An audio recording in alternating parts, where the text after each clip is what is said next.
வணக்கம் ட்ரேடர்ஸ். இன்னைக்கு வந்து நம்ம ப்ரீ மார்க்கெட் ரிப்போர்ட் தான் பார்க்க போறோம். ஸோ நிஃப்டி 50யும், பேங்க் நிஃப்டியும் நேத்து எப்படி பிஹேவ் ஆச்சு, இன்னைக்கு எப்படி நடக்க போகுது அப்படிங்கிறத நம்ம அனலைஸ் பண்ண போறோம். அது மட்டும் இல்லாம நிஃப்டி 50யோட ஓப்பன் செயின் அனாலிசிஸும், பேங்க் நிஃப்டியோட ஓப்பன் செயின் அனாலிசிஸ், பிளஸ் நம்மளோட யுஎஸ் மார்க்கெட்ஸ் வந்து என்ன நடந்திருக்கு, ஸோ வேர்ல்டு எக்கானமி எப்படி பிஹேவ் ஆயிருக்கு, அத வச்சு நம்மளோட இந்தியன் எக்கானமி மேல போகுமா, கீழ வருமா, இல்ல எந்த ரேஞ்ச் வரைக்கும் போலாம், இப்படிங்கிற அனாலிசிஸ் தான் பார்க்க போறோம். ஸோ, அதுக்கு முன்னாடி நம்ம இந்த சேனல்ல டெய்லியும் நிஃப்டியோட அனாலிசிஸும், பேங்க் நிஃப்டியோட அனாலிசிஸும், ப்ரெடிக்ஷனும் போட்டுட்ருக்கோம். அது மட்டும் இல்லாம top 5 stocks of 2025 and technical analysis எப்படி பண்றது? அதாவது ஸ்ட்ராட்டஜிஸ் எப்படி பில்ட் பண்றது? கமாடிட்டீஸ் எப்படி பண்றது? இது எல்லாமே நம்ம சேனல்ல போட்டுட்ருக்கோம். நீங்க சப்ஸ்கிரைப் பண்ணலைன்னா சப்ஸ்கிரைப் பண்ணிக்கோங்க. பிளஸ் உங்க ஃப்ரெண்ட்ஸ் அண்ட் ஃபேமிலி யாராவது இந்த ட்ரேடிங் பண்ணிட்டு இருக்காங்கன்னா, அவங்களுக்கு இந்த வீடியோவ ஷேர் பண்ணுங்க. ஸோ தட் பயனுள்ளதா இருக்கும். வாங்க இப்ப நம்ம வீடியோக்குள்ள போலாம். நம்ம நிஃப்டி 50 பார்த்தீங்கன்னா நம்ம நிஃப்டி 50 பார்த்தீங்கன்னா, நேத்து வந்து கேப் அப்பா ஓப்பன் ஆயி, ஆல்மோஸ்ட் இந்த ஒரு இம்பார்ட்டன்ட்டான இங்க நமக்கு ஒரு ஒரு ரெட் கலர்ல ஒரு பார் போட்டிருக்கேன் பாருங்க. இது வந்து 23,500. ஸோ இந்த 23,500ங்கிறது ஒரு கடந்த 13ஆம் தேதி ஜனவரியிலருந்து ஒரு பயங்கரமான ஒரு பேரியரா இருந்துச்சு. அது என்னன்னு சொல்லுவாங்கன்னா, ரெசிஸ்டன்ஸ்ன்னு சொல்லுவாங்க. ஸோ அப்போ இந்த ரெசிஸ்டன்ஸ கேப் அப்ல ஒரே நாள்ல கிராஸ் ஆயிருச்சு. ஸோ இது வந்து பட்ஜெட்டுக்கு அப்புறம் 2வது நாள் இந்த மார்க்கெட் ஓப்பன். ஸோ எல்லாரும் என்ன நெனச்சோம் அப்டின்னா, மார்க்கெட் வந்து கொஞ்சம் டவுன் போகும். ஏன்னா பட்ஜெட்ல வந்து பெருசா கார்ப்பரேட்ஸ்க்கோ, பெரிய பெரிய கம்பெனிஸ்க்கோ அவங்க வந்து பெரிய இன்சென்டிவ்ஸோ, இல்ல புது பிளானோ எதுவும் சொல்லல. அதுக்கு பதிலா அக்ரிகல்ச்சர் தான் நாங்க டெவலப் பண்ண போறோம். பவர் செக்டர டெவலப் பண்ண போறோம்.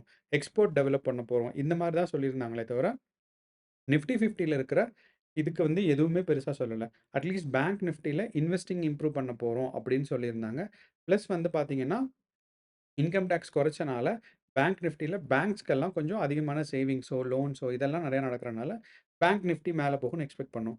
ஆனா, ஒரு யாருமே எதிர்பார்க்காத நிலைமையில இருந்தது டவுன் சைட் போச்சு. என்னன்னா, ஃபர்ஸ்ட் டே நம்மளோட பட்ஜெட்டுக்கு அடுத்த நாள் பார்த்தீங்கன்னா, 200 பாயிண்ட்ஸ் கேப் டவுனா ஓப்பன் ஆயி, ஸோ இங்க பார்த்தீங்கன்னா, 200 பாயிண்ட்ஸ் ஆல்மோஸ்ட் கேப் டவுனா ஓப்பன் ஆயி இருந்துச்சு. ஸோ, அதுக்கப்புறம் நேத்து மார்க்கெட் வந்து பார்த்தீங்கன்னா, 150 பாயிண்ட்ஸ் மேல ஏறிடுச்சு.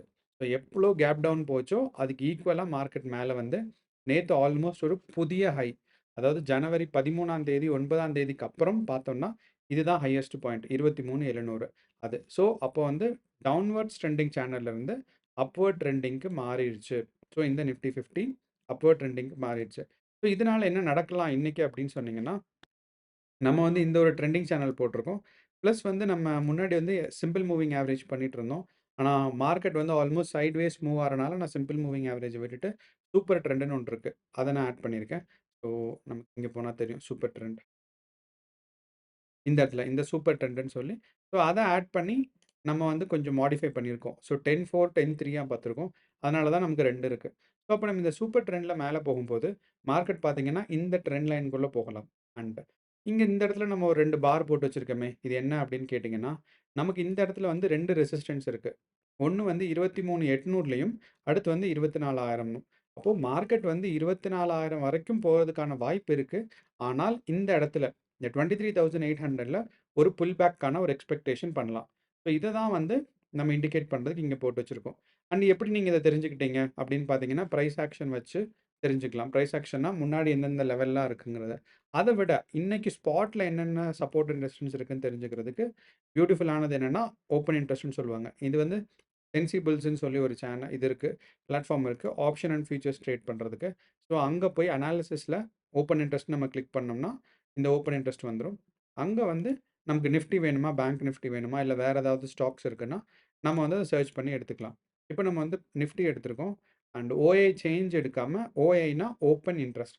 நம்ம ஆக்சுவல் ஓப்பன் இன்ட்ரெஸ்ட் மட்டும் பார்ப்போம். இங்க பார்த்தீங்கன்னா உங்களுக்கு தெரியும். அட் த மணி வந்து 23,750 இவ்ளோல இருக்கு. இப்போ மார்க்கெட் வந்து மேல போகும்னா, இந்த இடத்துல பாருங்க. 23,800ம் அதுக்கு அடுத்து பார்த்தீங்கன்னா 24,000. ஸோ நான் அதிகமா இருக்க 2 கால் ஆப்ஷன்ஸ் எங்கெங்கெல்லாம் கால் ஆப்ஷனோட ஆர்டர்ஸ் எங்கெங்கெல்லாம் இருக்கோ, அந்த ஆர்டர்ஸோட தான் இது. ஸோ இது வந்து நம்பர் ஆஃப் ஆர்டர்ஸ். இங்க பார்த்தீங்கன்னா, இந்த இடத்துல நமக்கு ஒரு பிரைஸ் இருக்கும். 72,00,000 ஆர்டர்ஸ் இருக்கு. குவான்டிட்டி அதாவது அமௌண்ட் இல்ல. அது the value of the order இல்ல. அத்தன நம்பர் ஆஃப் ஆர்டர்ஸ் இருக்கு. அதே மாரி இந்த இடத்துல பார்த்தீங்கன்னா, நமக்கு வந்து கால் ஆப்ஷன் வந்து ஆல்மோஸ்ட் ஒரு 1.5 குரோர்ஸ் இருக்கு. ஸோ இது 1.5 குரோர்ஸ். நம்ம லோவர் சைட் பார்த்தோம்னா, உடனே ரெசிஸ்டன்ஸ் 23,700ல இருக்கு. 23,600ல இருக்கு. என்ன ஒரு சந்தோஷம்னா 23,500 தாண்டி வந்துட்டனால, மார்க்கெட் இனி டவுன் சைட் போறதுக்கான வாய்ப்புகள் கம்மி. ஸோ நம்ம எதையும் 100% மார்க்கெட்ல சொல்ல முடியாது. வாய்ப்புகள் கம்மி. ஸோ அப்படிங்கிறனால ஃபர்ஸ்ட் புல் பேக் 23,800ல நடக்கலாம். அதுக்கப்புறம் சின்ன சின்ன புல் பேக் வந்துட்டு 24,000ல மார்க்கெட் வந்து முடியறதுக்கான வாய்ப்பு இருக்கு. ஸோ அத தான் நம்ம வந்து இப்படி போட்டிருப்போம். ஸோ என்ன கேட்டீங்கன்னா, மார்க்கெட் ஆல்மோஸ்ட் இன்னைக்கு கேப் டவுன் இல்லன்னா கேப் அப் ஓப்பன் ஆயி, ஸோ மார்க்கெட் வந்து இன்னைக்கு அட் த மணிலேருந்தே கன்டின்யூ ஆகும். போயிட்டு, இங்க போயிட்டு ஒரு சின்ன புல் பேக் வரும். அப்புறம் திருப்பியும் ஒரு புல் பேக். அப்புறம் தான் மார்க்கெட் வந்து மேலே இதுவரைக்கும் போறதுக்கான வாய்ப்பு இருக்கு. ஸோ இதுதான் வந்து என்னோட ப்ரெடிக்ஷன் நம்ம மார்க்கெட் அனாலிசிஸ். அதே மாரி நம்ம வந்து பேங்க் நிஃப்டி பார்த்தோம்னா, பேங்க் நிஃப்டியும் அதே தான். ஸோ 2வது நாள் வந்து பட்ஜெட்டுக்கு அடுத்த 2வது நாள் கேப் அப் ஓப்பன் ஆயி மார்க்கெட் மேல போயிருந்திருக்கு. ஸோ பேங்க் நிஃப்டிய பொறுத்தளவு ட்ரெண்ட் மாறல. இந்த இடத்துல பார்த்தீங்கன்னா, நமக்கு வந்து ஒரு ட்ரெண்ட் இருந்துச்சு. ஸோ பேங்க் நிஃப்டி வந்து நமக்கு வந்து ஏற்கனவே வந்து ட்ரெண்டிங் மார்க்கெட்டா தான் பேங்க் நிஃப்டி இருந்துச்சு. ஸோ அந்த ட்ரெண்டிங் மார்க்கெட்லேருந்து மார்க்கெட் வந்து டீவியேட் ஆயிருச்சு. நீங்க பார்த்தீங்கன்னா தெரியும். கடந்த 29ஆம் தேதியிலேருந்து மார்க்கெட் வந்து இந்த ட்ரெண்ட் லைன்க்குள்ள தான் இருக்கு. இந்த ட்ரெண்ட் லைன்க்குள்ள. அப்போ இந்த ட்ரெண்ட் லைன்லேருந்து கொஞ்சம் டீவியேட் ஆச்சு. அந்த டீவியேட் ஆனது திருப்பியும் ட்ரெண்ட் லைனுக்கு வந்துருச்சு. அதே ட்ரெண்ட் லைனுக்கு. அதே ட்ரெண்ட் லைன்க்குள்ள வந்துருச்சு. ஸோ அப்படிங்கிறனால, நான் வந்து முன்னாடி வந்து எஸ்எம்ஏ யூஸ் பண்ணிட்டுருந்தேன். Simple moving average. And simple moving ஆவரேஜோட ப்ராப்ளம் என்னன்னா, மார்க்கெட் சைட்வேஸ் போகும்போது சிம்பிள் மூவிங் ஆவரேஜ் ஃப்ளாட்டா தான் இருக்கும். இப்ப நமக்கு மார்க்கெட் கொஞ்சம் சைட்வேஸ் தான் போகுது. அப்போ இதுல நமக்கு இன்ட்ராடே பண்ணணும் அப்படின்னா, நம்ம வந்து வேற ஒரு டெக்னிக் யூஸ் பண்ணணும். அதுதான் super trend as well as இது. நீங்க வேற ஏதாவது ஸ்ட்ராட்டஜி வச்சிருந்தீங்கன்னா, அதுவும் பார்த்துக்கலாம். இப்போ ஆம். நம்மளோட பேங்க் நிஃப்டி பார்த்தீங்கன்னா, இப்போ ட்ரெண்டிங் மார்க்கெட்குள்ள என்டர் ஆயிருச்சு. அதனால மார்க்கெட் வந்து குரோ ஆறதுக்கான வாய்ப்பு இருக்கு. என்னன்னா, இந்த இடத்துல நமக்கு ஒரு சப்போர்ட் இருக்கு. 50,000. இந்த 50,000ங்கிறது ஹிஸ்டாரிக்கல் சப்போர்ட். அப்படின்னா, நான் வந்து ஒரு 1 இயர் டேட்டா எடுத்தேன்னாலும் உங்களுக்கு தெரியும். பாருங்க. இந்த 50,000 இங்க இருக்கிற ஒரு சப்போர்ட், பெரிய சப்போர்ட். இந்த சப்போர்ட் எங்கிருந்து இருக்கு அப்படின்னா, ஜூன் ஜூலைல இருந்திருக்கு. அதே மாரி ஆகஸ்ட்ல இருந்திருக்கு. நம்மளோட திருப்பி நவம்பர்ல வந்திருக்கு. டிசம்பர், ஜான்வரில திருப்பி. ஸோ, அப்ப இந்த 50,000த்த நான் வந்து ஒரு சப்போர்ட்டா இங்க மார்க் பண்ணி வச்சிருக்கேன். இதுக்கு அடுத்து பார்த்தோம்னா, நமக்கு மேல போறது தான் மார்க்கெட். ஸோ, இது வந்து ஒரு ஹிஸ்டாரிக்கல் சப்போர்ட்ங்கிறனால அத நான் வச்சிருக்கேன். ஆனா, நம்ம மார்க்கெட் வந்து அந்த ஹிஸ்டாரிக்கல் சப்போர்ட்ட ஏற்கனவே பிரேக் பண்ணிருச்சு. ஆனாலுமே ஒரு புல் பேக்குக்கான வாய்ப்புகள் கொஞ்சம் இருக்கு. ஸோ, நம்மளோட ப்ரிடிக்ஷன் படி மார்க்கெட் இந்த இந்த ஒரு 6, 7 மந்த்ஸ்க்கான ஒரு ஸ்ட்ராங் சப்போர்ட்டா இருக்கனால, ஒரு சின்ன புல் பேக். ஏன் இந்த புல் பேக் வரும்னா, ப்ராஃபிட் புக்கிங்னால வரும். அப்போ இந்த புல் பேக் எடுத்துட்டு, மார்க்கெட் அப்படியே இந்த ட்ரெண்டிங் சேனல ஃபாலோ பண்ணுச்சுன்னா மேல போகும். எப்போ சப்போஸ் இந்த மார்க்கெட் வந்து இந்த ட்ரெண்டிங் சேனலோட லோவர் எண்ட பிரேக் பண்ணுச்சுன்னா, மார்க்கெட் டவுன்வர்ட் போப்போதுன்னு அர்த்தம். கீழ போப்போது. எது வரைக்கும் கீழ போறதுக்கான வாய்ப்பு இருக்குன்னு என்கிட்ட கேட்டீங்கன்னா, நமக்கு வந்து என்ன சொல்லலாம்னா, மார்க்கெட் வந்து ஆல்மோஸ்ட் இந்த 49,500 வரைக்கும் வரதுக்கான சான்சஸ் இருக்கு. ஸோ எப்போ இந்த ட்ரெண்ட் லைன பிரேக் ஆச்சுன்னா, மார்க்கெட் இவ்ளோ ஃபால் ஆகும். ஸோ ஹோப்ஃபுல்லி இன்னைக்கு மார்க்கெட் வந்து மேல போறதுக்கான சான்சஸ் தான் இருக்கு. ஏன்னா வந்து மார்க்கெட் ரெக்கவரி ஃபேஸ்க்கு வந்துடுச்சு. இப்போ வந்து மேல போயிட்டுருக்கு. ஸோ இதுதான் நம்மளோட இந்தியன் மார்க்கெட்டோட ஒரு சைக்காலஜியா இருக்கு. மார்க்கெட் இன்னைக்கு மேல போகும்னு. அண்ட் பேங்க் நிஃப்டியோட ஓப்பன் இன்ட்ரெஸ்ட் டேட்டா பார்த்தாலும் உங்களுக்கு தெரியும். இது சப்போர்ட் வந்து 50,000ல இருக்கு. நான் வந்து இது வந்து நம்ம ஹிஸ்டாரிக்கல் சப்போர்ட்டாவும் பார்த்தோம். நம்மளோட ஓப்பன் இன்ட்ரெஸ்ட் டேட்டாலயும் பார்த்தீங்கன்னா, இவ்ளோ வால்யூம் இங்க இருக்கு. அப்போ 50,000 வந்துச்சுன்னா, இவ்ளோ புட் ஆப்ஷன் எக்ஸிக்யூட் ஆகும். அதனால கொஞ்சம் மார்க்கெட் புல் பேக் ஆகும். போயிட்டு நமக்கு பார்த்தீங்கன்னா, 50,500 அத விட்டா 51,000. ஸோ 50,500 இங்க 50,500 அத விட்டா மேல வந்து 51,000 வரைக்கும் மார்க்கெட் வந்து மேல இதுதான் இங்க நம்ம வச்சிருக்கோம். ஸோ மார்க்கெட் ஆல்மோஸ்ட் இவ்ளோ வரைக்கும் போறதுக்கான சான்சஸ் இருக்கு. பட் இவ்ளோ தூரம் 1500 பாயிண்ட்ஸ் ஒரு நாளைக்கு ஏறுமான்னா கொஞ்சம் கஷ்டம். அதனால ஒரு 50,000 இன்னைக்கான டார்கெட்டா வச்சுக்கலாம். ஸோ இதுதான் நம்மளோட பேங்க் நிஃப்டி அண்ட் நிஃப்டியோட அனாலிசிஸ். நம்ம யுஎஸ் மார்க்கெட் பார்த்தீங்கன்னா, டவுன்ஃபால் ஆனது ஓரளவு ரெக்கவர் ஆயிருச்சு. நம்ம யுஎஸ் மார்க்கெட் ஆல்மோஸ்ட் நம்ம வந்து பிப்ரவரி 1ஆம் தேதி பார்த்தீங்கன்னா, நமக்கு வந்து ஒரு ஒரு 150 பாயிண்ட் டவுன் போய் ஒரு 2% டவுன் இருந்துச்சு மார்க்கெட். அதிலிருந்து பார்த்தீங்கன்னா, நமக்கு அ இங்க ரெக்கவர் ஆயிருக்கு. இது வந்து S&P 500ன்னு சொல்லுவாங்க. ஸோ S&P 500ம் ரெக்கவர் எப்ப இருந்து மார்க்கெட் யுஎஸ் மார்க்கெட் ஓப்பன்னா, நம்மளோட டைம் இந்தியன் டைம் 10:30க்கு ஓப்பன் ஆயி, மிட் நைட் ஆல்மோஸ்ட் ஒரு 2:30க்கு முடியும். ஸோ இதுதான் வந்து யுஎஸ் மார்க்கெட்டோட ஓப்பனிங் டைம். அப்படி நம்ம பார்க்கும்போது இதுதான் மார்க்கெட். இங்கேருந்து மார்க்கெட் இதுவரைக்கும் போயிருக்கு. ஸோ ஓரளவு ட்ரெண்டிங் மார்க்கெட்டா இல்லைனாலும், டவுன்வர்ட் ஃபால்ல இருந்து ரெக்கவரி ஆயிருந்திருக்கு. ஏன்னா இங்கேருந்து மேல போகணும்னா, ஓரளவு அக்யூமுலேஷன் ஃபேஸ் வரணும். இது S&P 500. அடுத்து நம்ம பார்த்தோம்னா டவ் ஜோன்ஸ் இண்டஸ்ட்ரியல் ஆவரேஜ்ன்னு சொல்லுவாங்க. இதுவுமே ஆல்மோஸ்ட் ரெக்கவரி ஃபேஸ். இங்க பார்த்தீங்கன்னா 500 பாயிண்ட்ஸ் கீழ விழுந்தது. இன்னைக்கு வந்து ரெக்கவரி ஆகி மேல 8:30க்கு இந்த இடத்துல மார்க்கெட் ஓப்பன் ஆயிருந்திருக்கும். ஸோ 2:20க்கு நேத்து முடிஞ்சது. இன்னைக்கு வந்து 8:00 ஓப்பன் ஆகும். அண்ட் மார்க்கெட் அப்படியே சைட்வேஸ் தான் மூவ் ஆயிருந்திருக்கு. டவுன்ஃபால் ஆகல. அது வந்து ஒரு பாசிட்டிவான விஷயம். அதே மாரி பார்த்தீங்கன்னா, நாஸ்டாக் டவுன் அதாவது ரெக்கவரி ஆனது எவ்வளோன்னா, இன்னைக்கு நாஸ்டாக் வந்து ஆல்மோஸ்ட் 1.5% கெயினே ஆயிருக்கு. ஸோ இது 3மே ஒரு நல்ல விஷயம் என்னன்னா, குளோபல் எக்கானமி ஸ்டேபிளா இருக்குன்னு சொல்லி, அதனால நம்ம இந்தியன் மார்க்கெட் இன்னைக்கு குரோ ஆறதுக்கான சான்சஸ் நெறையா இருக்கு. அதுவும் இல்லாம நம்ம இண்டிவிஜுவல் ஸ்டாக்ஸ் டெஸ்லா பார்த்தோம்னா, ஸோ ரெக்கவரி ஃபேஸ்லேருந்து டவுன்ஃபால் ஆகாம கொஞ்சம் மேல போயிருந்திருக்கு. இந்த இடத்துல பார்த்தீங்கன்னா, டெஸ்லா வந்து ஒரே நாள்ல முந்தா நேத்து பார்த்தீங்கன்னா 200 பாயிண்ட்ஸ் அதாவது ஒரு 5% கீழ விழுந்துச்சு. ஸோ அதிலிருந்து டெஸ்லா வந்து ஆல்மோஸ்ட் இப்போ ரெக்கவரி ஃபேஸ்ல வந்துருச்சு. அதாவது பெரிய இம்ப்ரூவ்மென்ட் கிடைக்கலனாலும், ஆல்மோஸ்ட் நெகட்டிவா போகாம ஒரு 2% மார்க்கெட் இன்கிரீஸ் ஆயிருந்திருக்கு. ஸோ இது வந்து ஒரு நல்ல விஷயம் தான். டெஸ்லா மட்டும் இல்லாம Nvidia ஸ்டாக் இருக்கு. ஸோ Nvidia ஏற்கனவே வந்து ஆல்மோஸ்ட் 3% விழுந்திருந்துச்சு. அதுலருந்து Nvidia இப்போ ரெக்கவரி ஆயிருந்திருக்கு. ஸோ Nvidiயாவும் ரெக்கவரி தான். அதே மாரி நம்மளோட Facebook, Metaவோட ஸ்டாக்ஸும் ரெக்கவரி ஆயிருந்திருக்கு. அடுத்து நம்மளோட ஆல்ஃபபெட், Googleஓட பேரண்ட் கம்பெனி.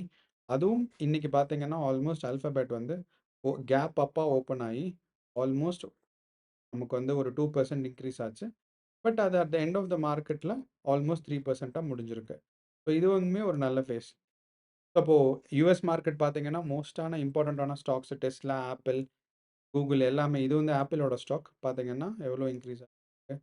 ஸோ அதாவது மார்க்கெட் சைக்காலஜின்னு சொல்லுவாங்க. ஸோ அது வந்து எல்லாமே வந்து 3% இப்போ Apple வந்து ஒரு 3% இருக்கு.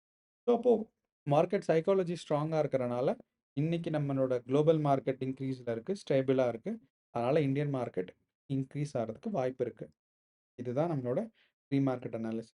அண்ட் ஏன் இன்க்ரீஸ் ஆகும் அப்படின்னு நீங்க கேட்டீங்கன்னா, ஃபாரின் இன்ஸ்டிடியூஷனல் இன்வெஸ்டர்ஸ்ன்னு இருக்காங்க. நம்ம இந்த ஓப்பன் ஷேர் அனாலிசிஸ் பார்த்தா தெரியும்.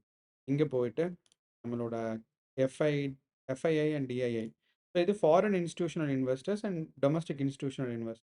ஸோ அவங்க என்ன பண்ணுவாங்கன்னா, குளோபல் மார்க்கெட் நல்லா இருந்துச்சுன்னா, இந்தியன் மார்க்கெட்டும் அவங்க இன்வெஸ்ட் பண்ணுவாங்க ஸ்ட்ராங்கா. ஸோ நம்ம நிஃப்டி பார்க்கும்போது ஸ்ட்ராங் புல்லிஷா இருக்கு. ஸ்ட்ராங் புல்லிஷ்ன்னு சொன்னா, அது வந்து ஆல்மோஸ்ட் ஒரு ஃப்ளாட் லைனா தான் இருக்கும். ஸோ இந்த இத நம்ம நம்ப முடியாது. ஏன்னா இது வந்து அவங்களோட ஃபியூச்சர்ஸ். நிஃப்டி ஃபியூச்சர்ஸ் வந்து ஸ்ட்ராங் புல்லிஷா இருக்கும். பேங்க் நிஃப்டி வந்து மீடியம் புல்லிஷா இருக்கும். அப்டின்னா ஒரு 200லேருந்து 700 பாயிண்ட்ஸ் வரைக்கும் மேல போலாம். இந்த ஸ்ட்ராங் புல்லிஷ நம்ப முடியாது. பட் புல்லிஷ்ன்னு நம்பலாம். அண்ட் அவங்களோட கேஷ் ஃப்ளோ பார்த்தீங்கன்னா, எஃப்ஐஐஸ் வந்து நேத்தோட செல்லிங் கம்மியா தான் இருக்கு. ஆனா நீங்க 3ஆம் தேதி பார்த்தீங்கன்னா, ஆல்மோஸ்ட் 2000 கோடி செல் பண்ணியிருக்காங்க. DI FIIs. அதே மாரி நம்ம டிஐஐஸ் வந்து 2000 கோடி வாங்கியிருக்காங்க. அண்ட் எஃப்ஐஐயோட செல்லிங் பார்த்தீங்கன்னா, நேத்து ரொம்ப கம்மியா குறைஞ்சிருக்கு. 2000 கோடியிலேருந்து 800 குரோர்ஸ் ஆயிருக்கு. ஸோ இது வந்து ஒரு நல்ல விஷயம். என்னன்னா, அவங்க வந்து மார்க்கெட் ஸ்டில் கீழ போகாது அப்படின்னு நம்புறனால தான், அவங்க வந்து செல்லிங்க ஸ்டாப் பண்றாங்க. நீங்க இதில பார்த்தீங்கன்னா தெரியும். ஸோ நம்ம நிஃப்டி 50 வந்து இந்த பிங்க் கலர் லைன் அப்படியே ஜனவரி 13க்கு அப்புறம் மார்க்கெட் கீழயே தான் இருக்கு. ஸோ அங்கருந்து மார்க்கெட் வந்து இந்த 23,400 ரேஞ்சு. ஸோ இந்த 23,400ங்கிற பிரைஸ்ல தான் அவங்க செல்லிங் பண்ணியிருந்திருக்காங்க. ஆனா மார்க்கெட் மேல போயிருச்சு. அப்போ இன்னைக்கு அவங்க லாஸ்ல இருப்பாங்க. அப்படிங்கிறனால நாளைக்கு வந்து அவங்க பையிங் சான்சஸ் இருக்கு. ஸோ மார்க்கெட் வந்து மேல போறதுக்கான வாய்ப்பு இருக்கு. அ கேஷ் ஃப்ளோ, ஆப்ஷன்ஸ் அண்ட் ஃபியூச்சர்ஸோட டேட்டா. சப்போஸ் நீங்க ஆப்ஷனோ, ஃபியூச்சரோ பார்க்குறீங்கன்னா, கண்டிப்பா இந்த சென்சிபிள்ஸோட டேட்டாஸ்லாம் பாருங்க. நல்ல யூஸ்ஃபுல்லா இருக்கும். அண்ட் இந்த பிளாட்ஃபார்ம் தான் பார்க்கணும்னு இல்ல. ஓப்பன் இன்ட்ரெஸ்ட் இருக்க எந்த பிளாட்ஃபார்ம்னாலும் பார்க்கலாம். இதுதான் ரொம்ப இம்பார்ட்டன்ட்டான விஷயம். அவ்வளோதான் மக்களே. இதுதான் நம்மளோட ப்ரீ மார்க்கெட் ரிப்போர்ட். நீங்க வந்து கொஞ்சம் கேர்ஃபுல்லா ட்ரேட் பண்ணுங்க. Nifty 50 and bank Nifty spot பண்றீங்கனாலும், ஆப்ஷன்ஸ் அண்ட் ஃபியூச்சர்ஸ் பண்ணாலும். அண்ட் அதே மாரி உங்க ஃப்ரெண்ட்ஸ் அண்ட் ஃபேமிலி யாராவது ட்ரேட் பண்ணிட்டு இருந்தாங்கன்னா, அவங்களுக்கு இந்த வீடியோவ ஷேர் பண்ணுங்க. ஸோ தட் பயனுள்ளதா இருக்கும். தொடர்ந்து வந்து பேங்க் நிஃப்டி அண்ட் நிஃப்டியோட அனாலிசிஸ் தெரிஞ்சுக்கிறதுக்கு சேனல சப்ஸ்கிரைப் பண்ணுங்க. வேற ஏதாவது டவுட் இருக்கு அப்டின்னா, நீங்க வந்து கமெண்ட் பாக்ஸ்ல போடுங்க. அண்ட் நம்மளோட நண்பர் ஒருத்தர் அந்த ஆப்ஷன் ட்ரேட் பண்ணிட்டு இருந்தவரு, பட்ஜெட்டுக்கு முன்னாடி நாள் ட்ரேட் பண்ணவரு. அவர் என்ன சொன்னார்னா, பாசிட்டிவா இருக்கு. அ அவர் வந்து லாஸ்ல போல. லைக் பெரிய கெயின் வரல. பட் இருந்தாலும் லாஸ்ல போகாம வந்துட்டாரு. அது ரொம்ப சந்தோஷமான அவ்வளோதான் நண்பர்களே. நன்றி, வணக்கம்.